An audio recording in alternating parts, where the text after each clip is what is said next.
Tēnā koutou katoa, no America aho no te tematanga, no otatahi toku kainga e nai nei, e roia toku tanga mahi o Parry Lawyers, ko Stephen mo toku ingoa, no reira ngā mihi kia koutou katoa. Hey everyone, it's really great to have you joining. We are really excited. My name's Stephen Moe. I'm a partner at Parry Lawyers, and I'm going to be your host for this session. And we're going to be looking at community housing and really answering questions, but also giving you some framework, some ways of thinking about community housing, particularly for those of you who are new to this topic, but also those of you who've been doing this for a while. And we want to outline some of the things, best practice, structure options, some different ways of thinking about acquiring land and due diligence and things like that. So before we get underway, I'm going to start with a karakia. And this is a karakia just to, I guess, ground us in what we're doing. And I really like the meaning, which I'll read afterwards as well. Whakatoka te hao ki te uru, whakataka te hao ki te tonga. Kia mā kina kina ki uta, kia mā taratara ki tai. E hiake ana te atakura, he tio, he huka, he hauhu, tihe Maori ora. And that means get ready for the westerly, be prepared for the southerly. It will be icy cold inland and icy cold on the shore. May the dawn rise red-tipped on ice, on snow, on frost, a glorious day. So that's kind of appropriate because this morning there was ice on the window of my car. I know those of you in Auckland can't imagine that, but that's what it was like. So thank you for joining, and more people have been joining as I've been starting this intro. We're going to look at community housing today, and we're going to answer lots of questions. Now, we know you know how to use the chat function because many of you have put where you are and what the weather's like where you are.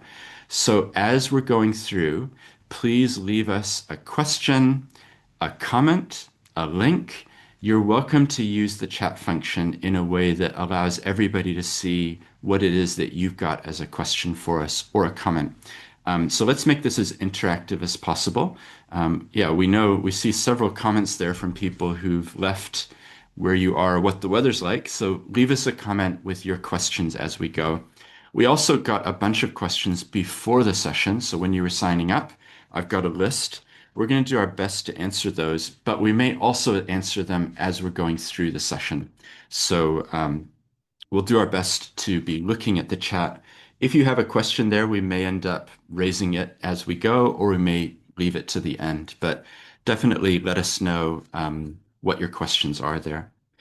So we're going to start by just thinking about community housing. But you might be wondering, who are these people and why are they running a webinar? So that's community housing is a real focus for us here at Parry Lawyers. We're a growing law firm. We have about 100 people now, and we operate in 5 different offices. So we have a national focus. So all of you joining from across the country, we can actually support you with community housing wherever you are. The 100 people, we split into 3 different teams. So we have a property team. You're going to hear from lots of the members of that team. We have a corporate commercial team and an impact focus team. And we also have a disputes team. So hopefully you don't need to call them, but if you did have a dispute, we have people who can help as well. And we have a lot of free resources on our website. So as we're going, when others are speaking, I'm going to be putting links to things in the chat. So be watching out for that. We hope that through this webinar, you'll gain a greater understanding of community housing, and feel free to reach out if you've got questions. And I know a lot of people can't make it, but they're going to watch this later. So welcome to those of you who are watching later. We're really happy if you contact us with questions. We're happy to answer them after the webinar as well. So the topic of the day, we're looking at community housing. I'm going to ask my colleague Sophie. Now, we've worked for many years together now. It's time goes by, but Sophie and I have been colleagues for a long time. Sophie, I'm just thinking about this phrase, community housing. What are we talking about when it comes to community housing? What is the scope that we're looking at with this webinar? I'll hand it over to you to give us a bit of an intro.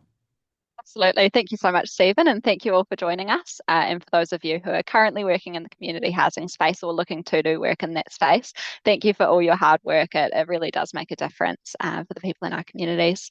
So, what is community housing? That's a really good question and a great way to start off this webinar.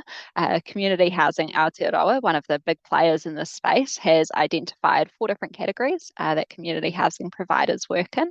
We have emergency housing, which is a very short-term option designed to address immediate housing need, generally for up to 5 days for people with nowhere else to go. So that's the first one, emergency housing. The second one is transitional housing, which is a more stable, supported temporary housing option designed to provide housing for up to 12 weeks. But in reality, this can often sometimes be a bit longer. So we've got emergency housing, transitional housing, and then we've got public housing and social housing, which is a longer term government supported option for public housing, which is provided by Aotearoa. And we also have social housing, which is provided by community housing providers, or CHIPs as we like to call them. So these providers give accommodation to people who can't access or sustain adequate housing in the private housing market. So that's emergency housing, transitional housing, state housing and social housing. And then the last one is assisted rental or ownership, which is an arrangement whereby the cost of renting or owning a house is reduced, which is made possible by government or community support. So those are the four key areas that community housing providers work in. Some only work in one area, but some may even work in all four. So that's really important to be aware of. And community housing providers, there is different government funding available depending on the type of community housing that is provided. For example, there's emergency housing, which is funded by work and income, and transitional housing, which is funded by the Ministry of Housing and Urban Development, or HUD, as we like to call them, where residents pay rent, which is a proportion of their income, and then HUD pays the balance to the transitional housing supplier. So there are different funding options available in that space, but broadly, when we're talking about community housing, we're talking about those four categories. That's amazing. Thank you. Really good overview. Pleasure. And I know some people are joining who are not community housing providers and they're curious, like, what would this Mm. mean? What would it look like? So we're going to get into that. And I also know there's a lot of groups that maybe they're operating as charities or maybe they're businesses or they're curious to know, well, what would it look like for us to set up a community housing provider? And the other bit to throw in, we like to think that our country is doing really well, but unfortunately, right now, as we're speaking, there's about 19,000 people on the emergency housing list. So that's people who don't have access to housing. And to me, that's always a shocking number. If I think about if you got 19,000 people, that's like a stadium full of people. So this is an actual real need. And I agree. You started by saying thank you to the people who are doing work. I echo that because I applaud all of your efforts. Everyone on this call, I'm sure, is helping in some way. Um, Sophie, I do have a question for you, but before I get to it, in the chat, everybody, if you want to, you're welcome to put a link to the work that you're doing and what it is that you're involved in. Because let's use this as a chance to raise the profile among others. And you never know, there might be somebody who reads your link and goes, "Ooh, we should touch base with them," or "Ooh, let's connect." Because one of our purposes in doing this is we want to promote an ecosystem of collaboration. What would it look like if we really supported each other? So feel free to do that. So Sophie, you've mentioned this term community housing provider. What are some of the structures, or if we're thinking this is wearing our legal hat, which we're going to do quite a lot on this call, what are some things to think about when it comes to structures, and in particular focusing in on why would you want to register as a charity, for example, or explore this being a community housing provider? That's a really good question. Thank you, Stephen. What I'll do is I'll chat you all through some different structure options, and then I'll phone a friend, call to Cora and Yang, who will talk you through LPs and the process of registering as a CHIP as well. So if you're starting out looking to provide community housing and looking at structure options, it's really important to get your structure right from the get-go. And I wish I could stand here today and tell you this is the structure option that you need to use. Hands down, it's the best one for you. But actually, it will just depend on a number of things. For example, the size of your initiative, how you're looking to fund your initiative, whether you're wanting to make a profit from it, or whether you're wanting it all to go towards charitable purposes. And you'll also need accounting input. There's different ways to deal with that. So there is no one size fits all when it comes to structure. A challenge that would be worth considering as well if you are looking to start out in the community housing space, and have a look around. Are there other organisations that are already working, doing incredible work in the area that you're looking to work in? Could you partner up with them or work closely with them, or even just meet with them and learn from what they're doing in that space?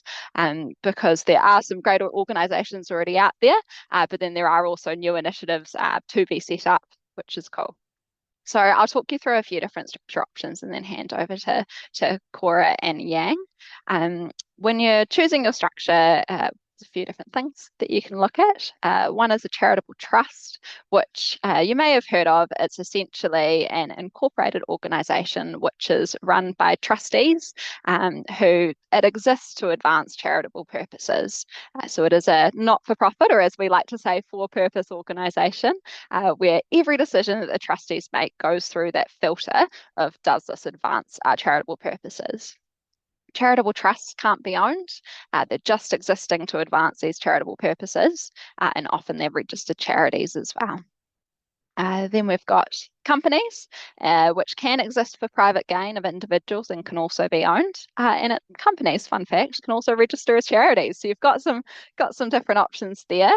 We have some people that like to, for example, have a charitable trust that owns companies, or there could be multiple facets to your structure, and it could be different organisations involved, but company is another option.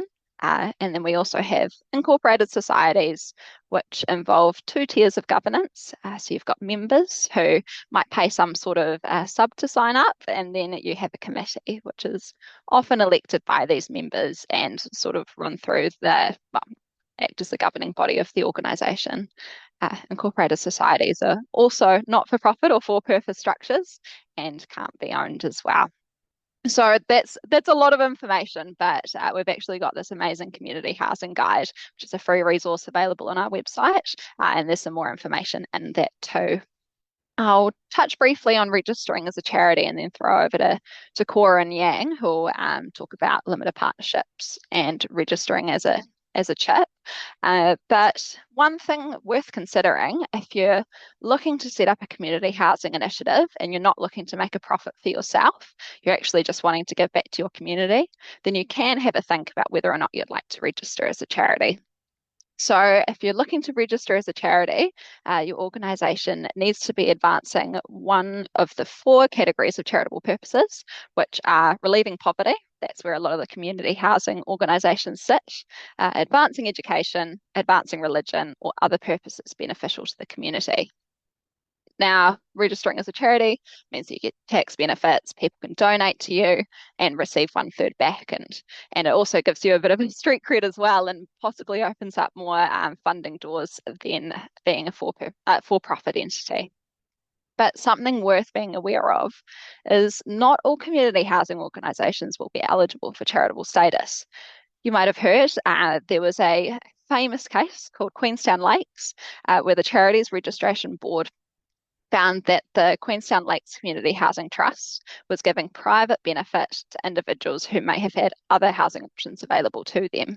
So if you are looking to register as a charity, you really need to be relieving poverty. It can't just be about helping people into homes. If they would have other options available to them, it really needs to be relieving poverty. So that's all from me for now. I'll throw over to Sophie, Cora and Yang, unless you have any questions. Oh, Stephen? we'll get to, I see they're ready in the wings. They're ready to jump in. But just before you do that, I just want to emphasize the point that you're making, because a lot of people might assume, oh, well, we want to help people, so of course it's charitable. In the chat, I've put a link to a series of articles we did. It's called Can Providing Community Housing Be Charitable? because we get this question a lot. And even in the chat, thank you everybody who's participating there. I see, Robin, you've said, we're interested in how community housing could be developed in our area of Franklin, Auckland. Currently, there's a very small supply. So this is like a fundamental point to get right is who are we going to be supporting? Who are the groups that will qualify, for example, for the social housing? And so it has to be very targeted as to who will be eligible. So if you were to go out and say, well, middle class, upper class, anybody is welcome to come into this housing, it's not going to cut it. And the way that you can use that as is if you were to have what's called mixed tenure. So in a project, you might have some of the units get sold for profit, but then others are used for the social housing side. So there are ways through this, but if any of you, including you, Robin, would like to talk about this, it's a key part is who are we going to be supporting and how are we doing that? So I just wanted to emphasize it. And in the last year, we've helped set up about 40 or 50 charities, just to give you an indication. This is an area, I think we're probably one of the leading law firms helping people set up charities and supporting charities. So thank you so much, Sophie. I really appreciate that. Did you have any other comments on anything there? I think I did actually have one last comment. Yeah, Sorry, go for it. Stephen. You might have, there's so many structure options available, and also with whether to register as a charity or not, it's really important to get good advice from the get-go. I think that will probably be a takeaway from the session, but if you ever have any questions or are looking to set up a community housing organisation, we're really happy to support, and especially at that structuring stage too. That's all Yeah, from that's me. awesome. Yeah, perfect. I make this offer and people don't believe me, but I have a commute every day. Would I rather listen to the radio or talk to someone doing amazing things in the world? And the answer is the second one. So feel free to drop me or any of the team a line. I'm sure that we can have a no charges, just a brief chat, work out if we can support type of conversation. So yeah, that's a real offer. I see some comments coming through. So our team, let's be watching those. Mike said, is there an income threshold for those who get the housing? In my experience, it will depend on the area that you're supporting. So the threshold is going to be different in Queenstown, for example, as opposed to a rural area or somewhere that's not in central city. So it is going to depend on where it is that you want to do this, but this is the type of thing that you need to think about and get right. Yeah. All right, I would love to we're going to stay on structure because this is really important to get right. So we've talked about some options in terms of charity, trust, incorporated society. There's another structure which is really important, and we actually have some slides. We're not going to put them on screen, but afterwards we're going to email them around. But Yang, could you outline to us a little bit about this thing called limited partnerships? What are we talking about? Yeah, sure. Thanks, Stephen. So limited partnerships are a legal structure that is governed under the Limited Partnership Act 2008. And the key reason why we want to present this legal structure as an option is because of one key advantage that a limited partnership structure allows, and that is that the organizations involved within a limited partnerships are sort of set up like a joint venture type of arrangement. And the people that are involved are called the limited partners. And what a limited partnership structure allows is it allows tax and accountancy pass through for the limited partners. So as an example, if limited partner A is a charity, limited partner B is a for-profit company, and each of them owns 50-50 interest in the limited partnership, that means that the losses and profits of 50% of the limited partnership go to party A at party A's taxation rate, which if you're a registered charity is 0%. And then for party B, they would get taxed for their 50% of losses and profits on their on party B's nominal tax rate. And the reason why the limited partnership structure is something that you may want to consider is community housing projects, for them for the projects to be sustainable, for them to be viable, it typically requires quite a bit of capital expenditure, initial capital expenditure. And this is where partnership arrangements where a charity is able to work together with a for-profit organization that has potentially more access to financing, more access to cash, and more ability to invest. This is where limited partnerships can really be an option to consider. Now, the intricacies for structuring a limited partnership within a community housing project, they're quite diverse. There are multiple ways of doing it, and it largely depends on what type of community housing that you're looking to provide, be it subsidized rentals or if they are progressive home ownership type of programs.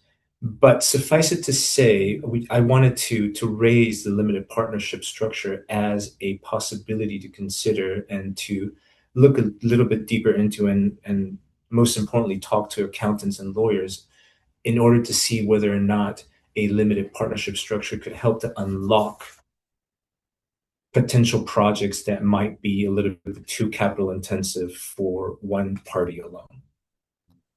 And yeah, go ahead, Stephen. Oh, I was just going to say, it's almost like there's a flow chart here, isn't there? Like you're at the beginning here, and then here's an option, option, option. But what we find is limited partnerships, because they can be so focused on one project, it can actually help to focus everybody involved.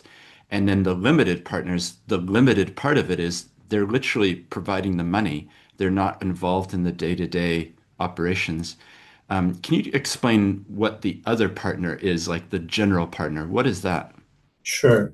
So in a limited partnership, you will have limited partners, which are the people that are basically contributing the money or the assets. The general partner then is a separate entity that is in charge of controlling the limited partnership. It's in charge of managing the limited partnership. If you kind of want to analogize it to a company structure, which I hope most people are more familiar with, in a limited partnership, the limited partnership is the company, the general partner is the board, and the limited partners are the shareholders. And the whole thing is bound together by a customized, bespoke agreement called a limited partnership agreement, which needs to exist. All limited partnerships need to have their own limited partnership agreement. And this is where you can really customize the rules for how this limited partnership is going to work. It's akin to a shareholders agreement. And the great thing, or one of the advantages of a limited partnership, is the general partner, the general partner, which ends up controlling the limited partnership, does not necessarily have to reflect the ownership structure as amongst the limited partners.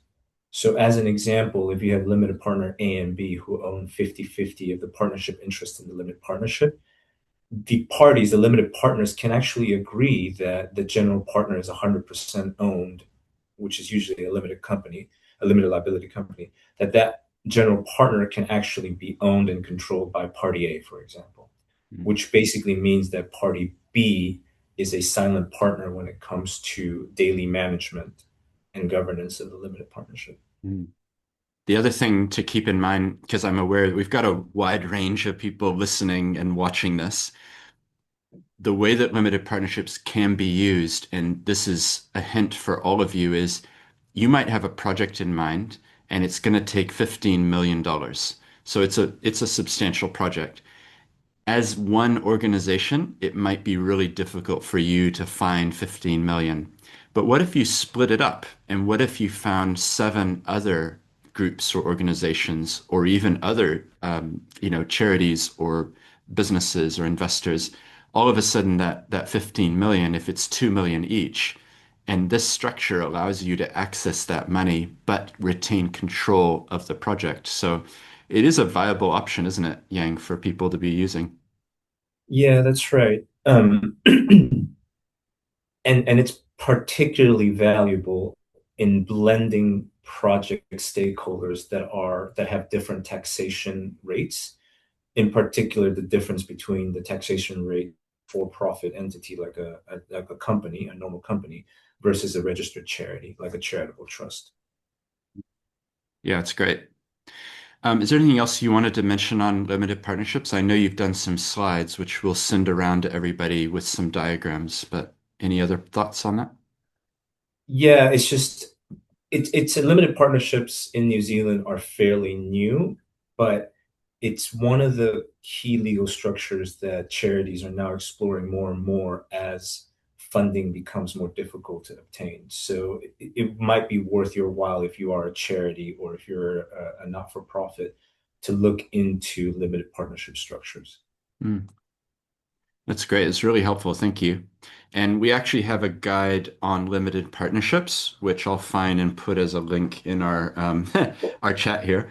Thank you, everybody who's putting comments and questions. This is really helpful, and keep them coming. I see there's a comment. I'm going to come to you next, Cora, but there's a comment there from Simon. I'm a trustee with the CHIP. I'm interested to know what extent we could engage in for-profit development to help fund our core charitable activities. I've seen, and others are welcome to comment on this as well.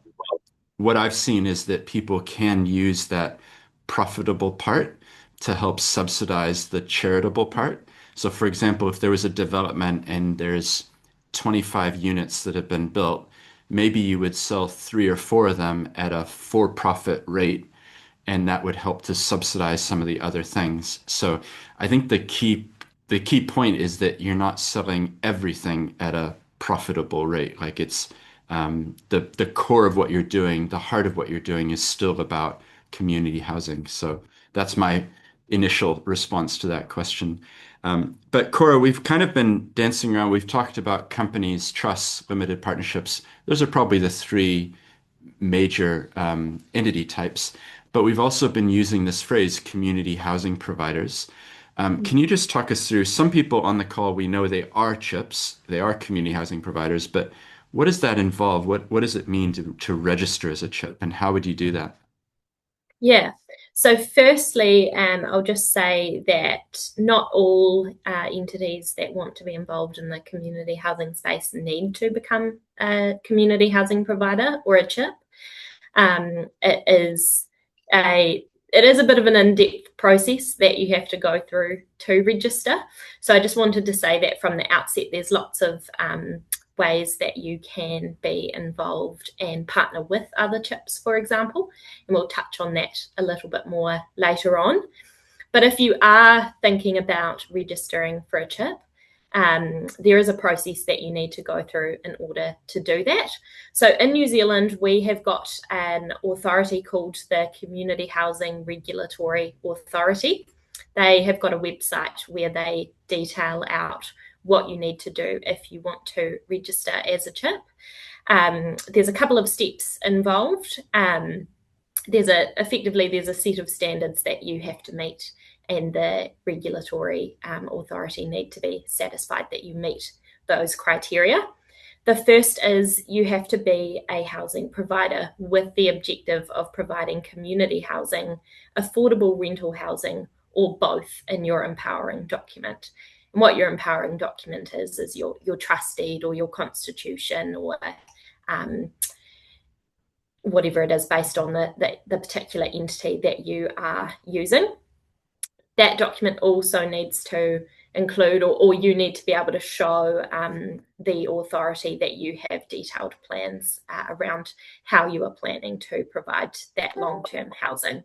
So you've really got to have thought about it and come up with a plan to show how you are going to provide this in the community. Your governing body has to review the performance standards and guidelines and ensure that those are followed. So those guidelines are all available on the authority's website. The third, and unfortunately it's a bit of a catch-all, the authority have to be satisfied that registration is suitable for your particular organisation. So it is very much in the authority's discretion as to whether or not they will approve you.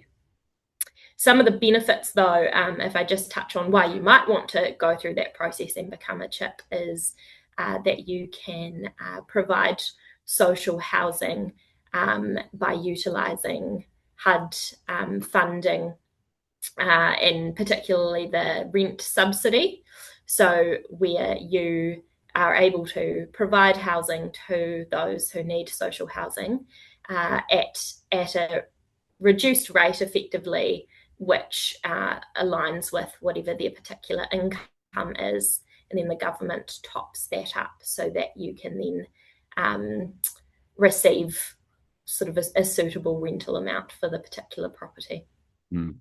So really, there's a lot of incentive, isn't there? If you can get into the group of being a community housing provider, there's going to be access to different programs with the government.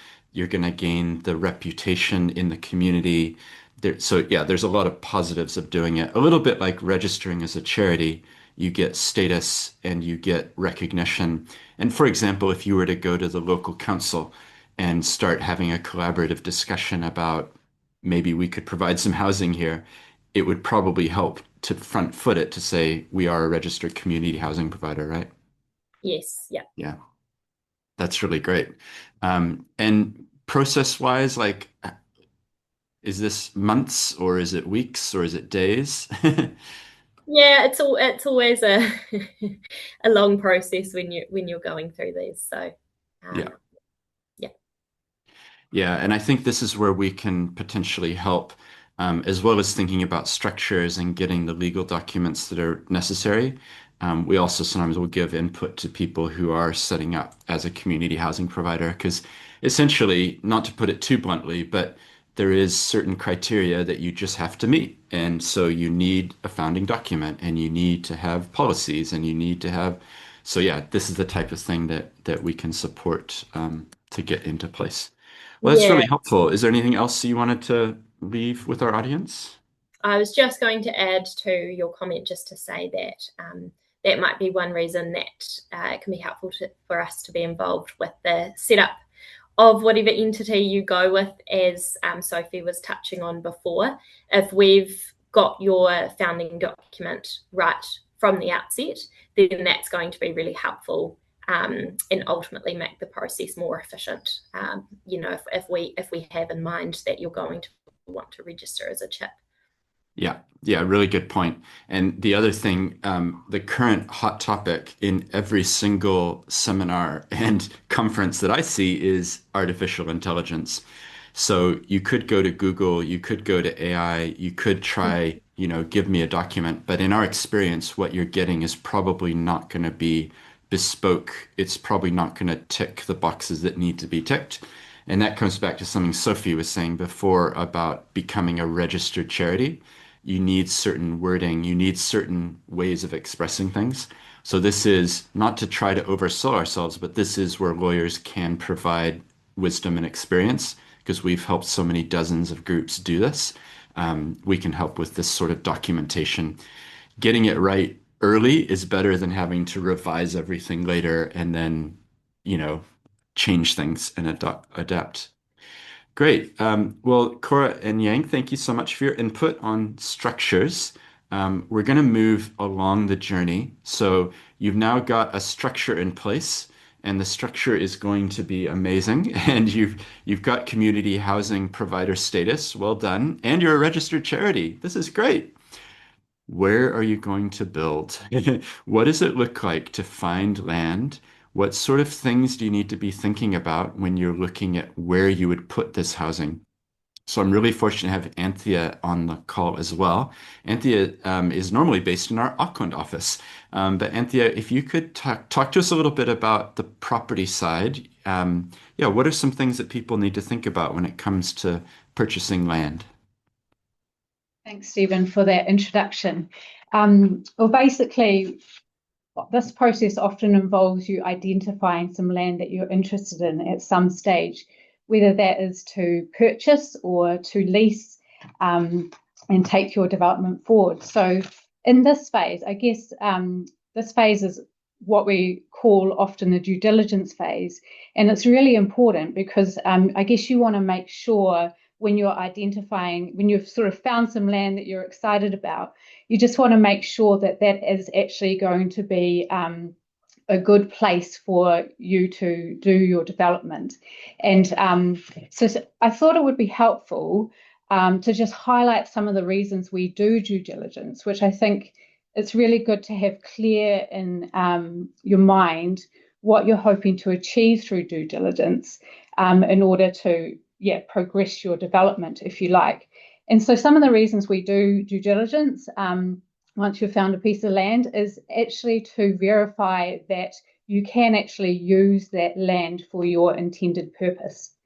It is also to verify value, so confirming that any financial investment that you're going to make in that land is going to be financially sound. And another reason we do due diligence is to identify any areas of concern. And this may be sufficient enough for you to decide, actually, that land is not for us, or that land is not going to serve the community that we want to serve. Or it might be that it informs the actual value of the land. So when you're standing from a piece of land far off, you can kind of have a perceived value of what you think that land is worth. But when you kind of get up close and kind of investigate a little bit more, sometimes that perception can change, and you want as much as possible for the actual value of the land to align with your perception of the value of the land, and to just make sure that so it might be that during the due diligence phase, some things crop up that make you really think, oh, that's the value of the land is different to what I expected, and so that might inform a different course of action. And another reason or another way that it can identify areas of concern is just to highlight matters that might need to be worked through either as part of the purchase transaction or lease transaction, or something that you might need to plan to work through afterwards. So I think if you kind of put your hat on as a bit of an investigator and keep an open mind as to what might come up, that then helps you kind of identify, is this land going to serve the purpose that we want it to? Are there things that we need to work through as part of our arrangements? And often, almost always, there are one or two things that do need to be identified. And then in our community housing guide, we've listed some more specific things that that are helpful to look at in that due diligence phase. Some obvious ones are the title, limbs, planning documents. Are there any restrictions on what you want to do with that land? Are there services? Are they protected by existing rights? Do services need to be put in? Like financial arrangements to fund the purchase of that? Can the land be insured? Are there any known natural hazards? Are there any tax implications for the transaction? Will resource consents need to be complied with in an ongoing way post-acquisition? Has any damage been sustained in relation to the land? Are there any existing tenancies or buildings that you need to check and get your head around? And then looking more widely at the area that the land is located in, is there any infrastructure plan for the area? Is that going to have a positive or negative impact on the land? Are there any known activities that neighbours are undertaking that might have a negative impact? And are there any disputes arising? And so I think it's just really important to keep an open mind, to recognise that often things do come up. They can often be worked through, but not always, or sometimes there might just be a better fit. And I guess this phase also always usually involves collaborating or engaging consultants, tradespeople to be part of these checks as well. And obviously we help with the legal aspects of that. So so those are some of the reasons, some of the things that we consider at this stage. Yeah, that's a really good overview. I really appreciate it. And in a way, to use the picture of a building something, you want to get the foundations right before you put the house on. It's the same principle. You want to get the legal foundations of, could we actually build on this land, or is there some obscure reason why, you can't tell from looking at it, but actually there's an easement, or there's some sort of a consent that's needed, or you just can't build what you want to do. So the other bit, Anthea, I'm just curious, Because some people on the car are going, well, we already have the land. We have a car park that we want to now use for housing. But it would be the same principle here, right? They would need to Yeah, check, and yeah, could you that's subdivide right. it, for example? Yeah, Yeah. yep, that's right. Yep. Yeah. Yeah. No, that's really good. Is there anything else that you wanted to mention from a, I guess, property perspective? Not at this stage, unless Paul or Cora want to mention anything. No, that's really good. Well, we're going to keep moving along because Yep. our journey of finishing the community housing project, we're going to get it all done within the hour. So we've looked at structures, we've looked at charitable status, being a community housing provider. We've now looked at actually buying the land, and now this is all great, but I think we need to think about developing it. We might need some money to do this. So. I'm not sure if Paul, do you want to jump in with some thoughts, or Cora, do you want to jump in with some thoughts? I'm curious about the money side. Where are we getting it from? Yeah, I might start, and then Paul will jump in and talk about the money side in particular, actually. Great. So we are sort of looking at this from the lens of you've got some land, you are wanting to develop it, either put new housing on it, or it might be renovating existing buildings. There's also, as I sort of touched on before, there's different scenarios depending on what your involvement is in the process.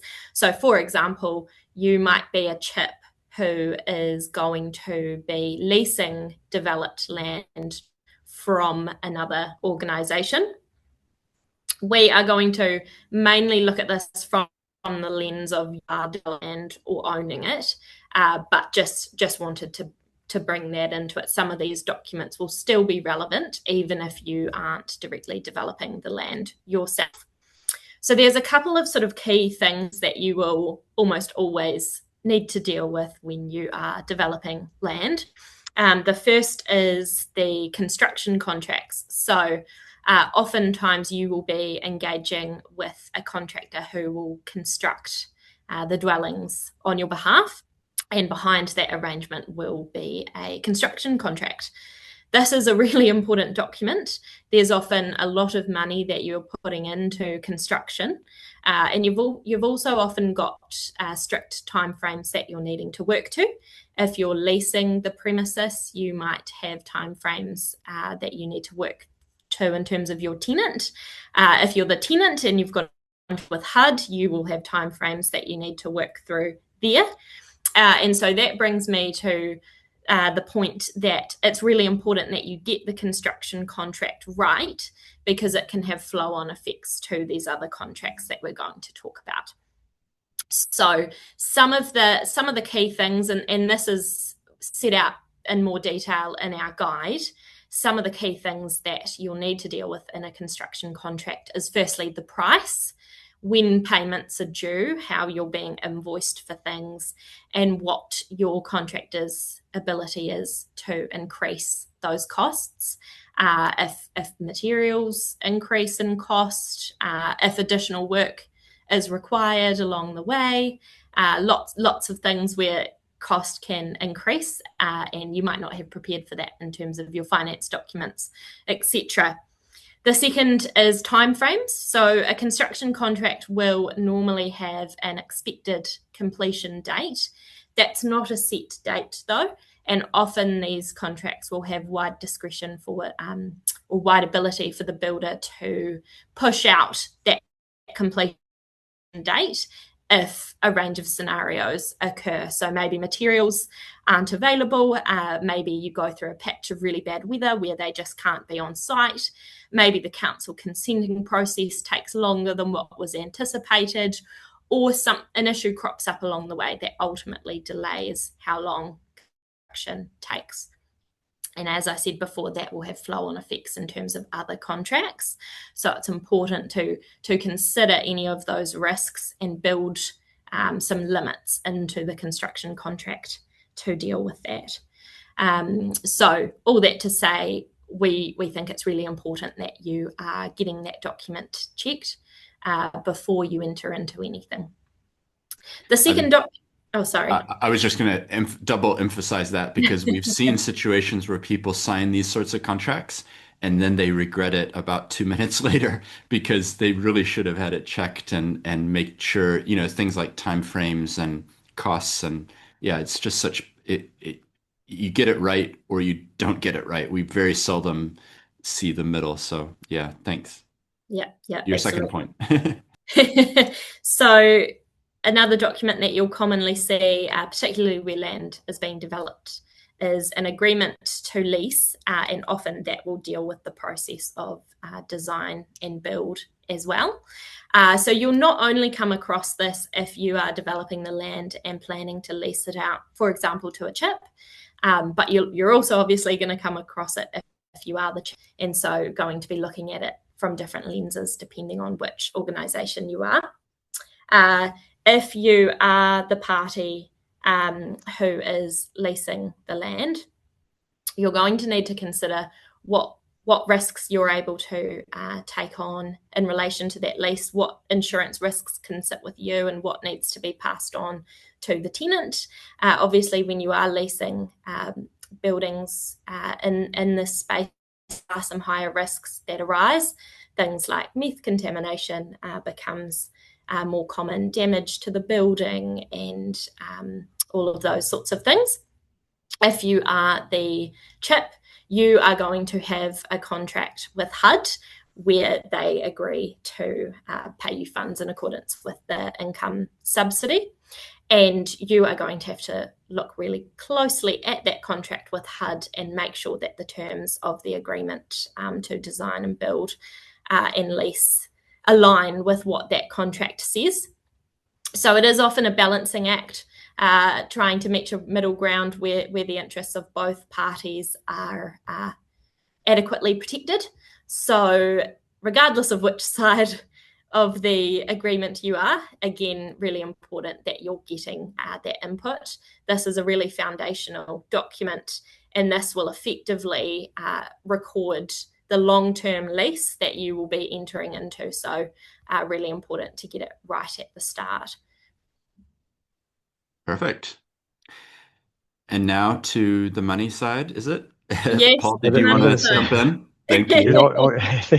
Thanks, Stephen. Yeah, the money side. So a pretty critical piece of the whole puzzle really is the money side of things. And my comments today, I guess, are more in the context of where you have funding available from a lender to be able to complete the purchase of a property or for construction costs. But acknowledging as well that some of the people on the call, that may be one of the biggest obstacles. They may have the land available, they may have the know-how, but being able to pull the capital out and coming up with arrangements to be able to borrow and then be able to service that debt is often one of the challenges, I guess, to getting a project off the ground. And so, we obviously touched on things earlier like an LP structure, different arrangements, and we're obviously always open and have helped other clients in various situations coming up with different ways to be able to release funding in some form or another to be able to box on with projects. But if you are fortunate enough to be able to have sort of funding approved, then as I mentioned, it's often usually to be able to complete the purchase of the property, or you've got funding in place to be able to construct a development. And a couple of one of the key points I wanted to make was that, it's all about having a good relationship with your lender. Often it's a long-term relationship, so having that alignment is really, really important. And I think just anecdotally, what we've seen is people who are able to sort of get alongside their lenders and sort of explain what they're all about, what their purpose is, what they're trying to achieve. Often that leads to that really solid foundation, that good connection. And I guess it only helps when things don't go quite right, as inevitably in all these big projects, there's hurdles that you need to get over. And so to have people on the same page and understanding where you're trying to get to is really, really critical. But some of the things, some of the big things with your finances is your conditions precedent. Often you can have a pre-approval from a lender, but it's then actually getting the final approval in place. And normally there's a number of conditions precedent, things which they need to see before they say, yes, we're happy to give you the money. And then things which they have to see before they actually give you the money in the future. And often some of those things, particularly when you're buying or when you're developing, are things like valuations, they'll often want to review the construction contracts, the agreement to lease that Cora's just talked about. They'll want to make sure those foundational documents are all in place and all okay. And just to keep things moving, because we're starting to run short of time, is security requirements is one of the big things. Understanding what the lender is going to require from you and your wider organisation in terms of security is quite important, and particularly in terms of what we'd call a security matrix, where if you're a bigger organisation, you can have multiple entities with multiple assets, and sometimes banks can sort of be can request quite extensive security, where they might have a loan with one entity, but they'll ask for guarantees from multiple other entities within an organisation or within a group structure. And so that is important to be aware of, and important to understand what the implications of entering into those guarantees looks like.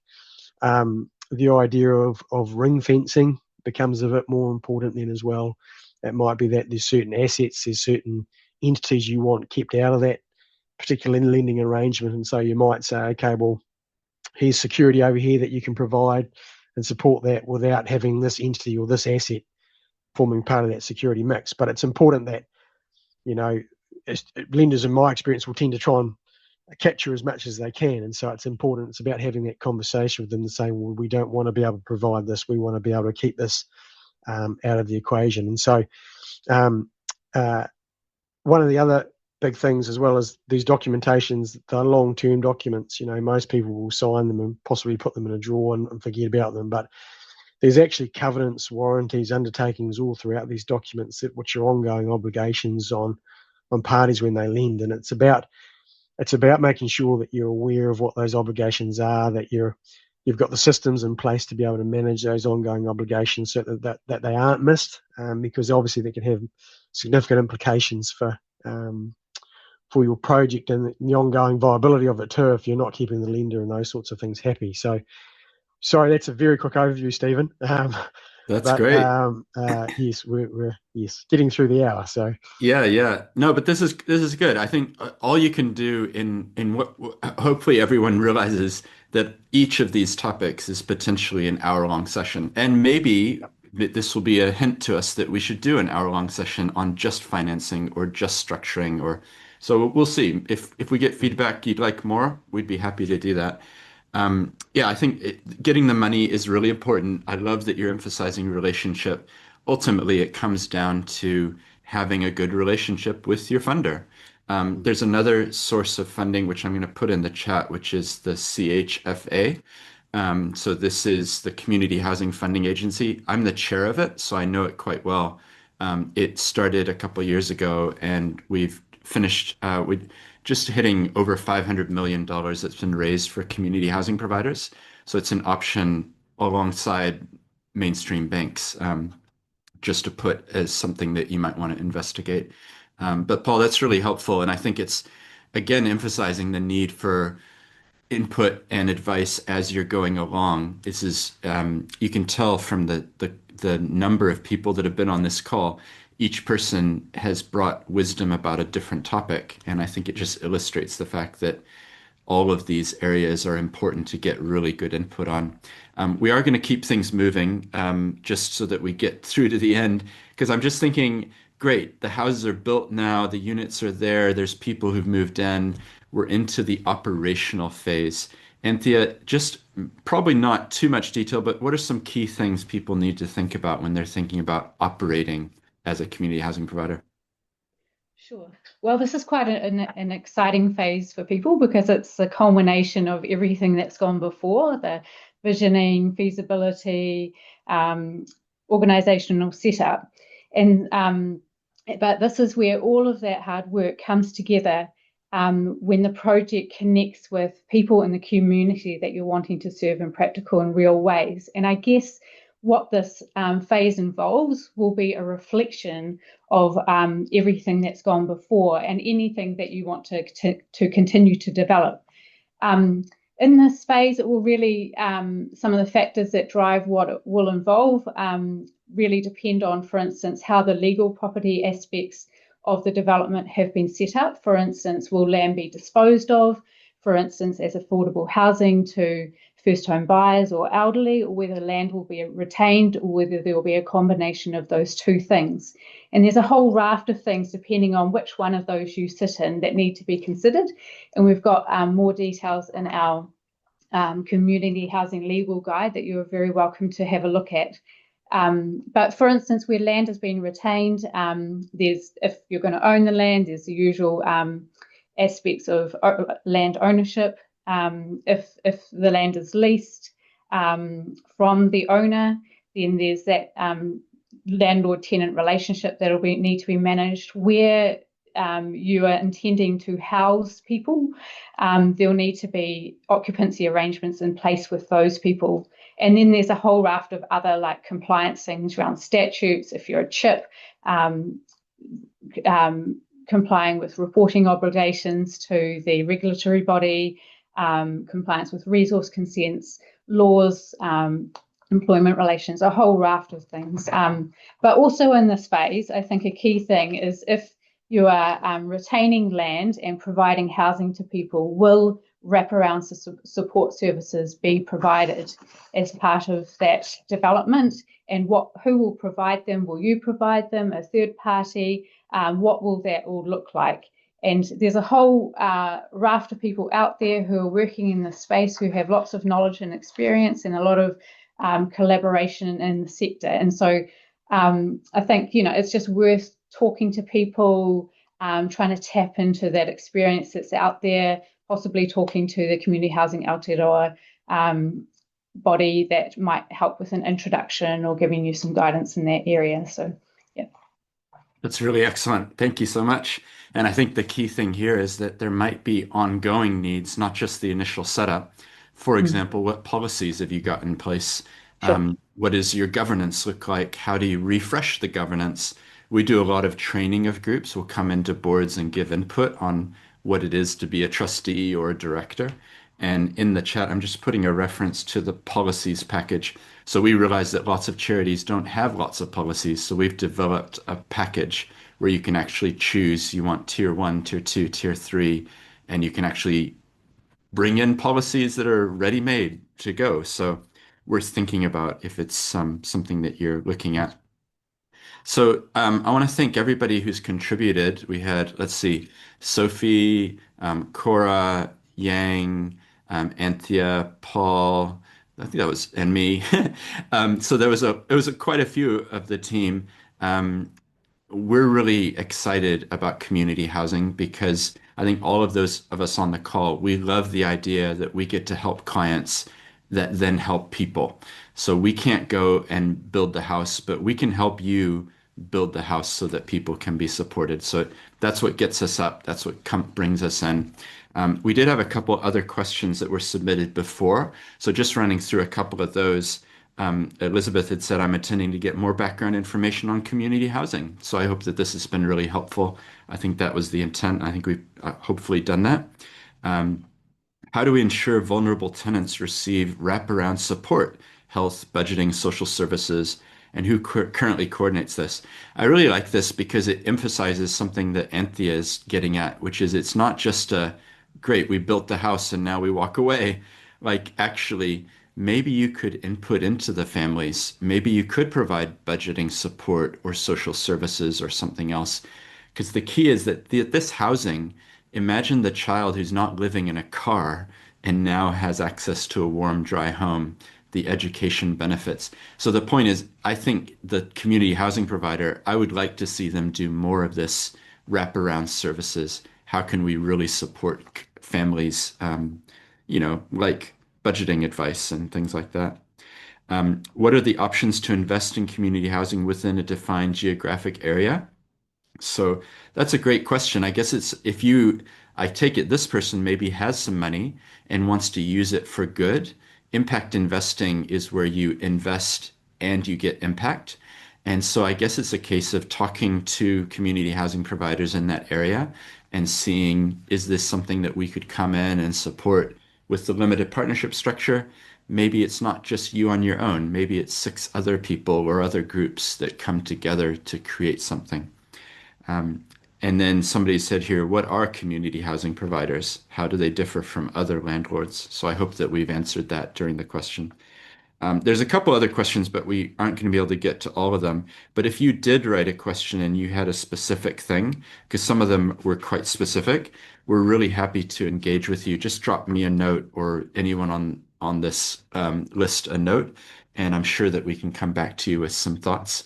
But I did want to close us out with a brief karakia sort of to end the session, and also to let you know that we do have heaps of information. So if you're watching this video or you're looking at it afterwards, this may even end up as a Seeds podcast. That's a podcast I've done with 500 inspiring people. So that might be something that you are listening to it instead. The point of this is that we have so much information. I've tried to put as much as possible in the chat as we've been going. In the follow-up email, we'll send a link to this video and some of these articles and other resources, guides. But we're really happy to engage with you. That's the summary. We want to support this sector to grow. If this has been helpful, please feel free to pass it on to other board members or people who you know are in another city and they're interested in this. We think it's something that education is the key. So we want to help people to know more and more. And thanks people for putting in the chat there. Yeah, some thanks and very informative. It's good to see. Yeah, so I'm just going to finish off with a little karakia, which is kia ora te marino, kia whakapapa ponamu te moana, he huarahi mā tato i te rangi nei, aroha atu, aroha mai, tato ia tato katoa. May peace be widespread, may the sea be like greenstone, a pathway for us all this day. Give love, receive love, let us show respect for each other. So thank you, everybody, and thanks in particular to the team. And there's someone behind the scenes named Magda and I think Jack who were helping with the IT. So I want to make sure that they feel appreciated. Thank you to the whole team and everyone involved. Have a good rest of your day and take care. Thank you. Bye.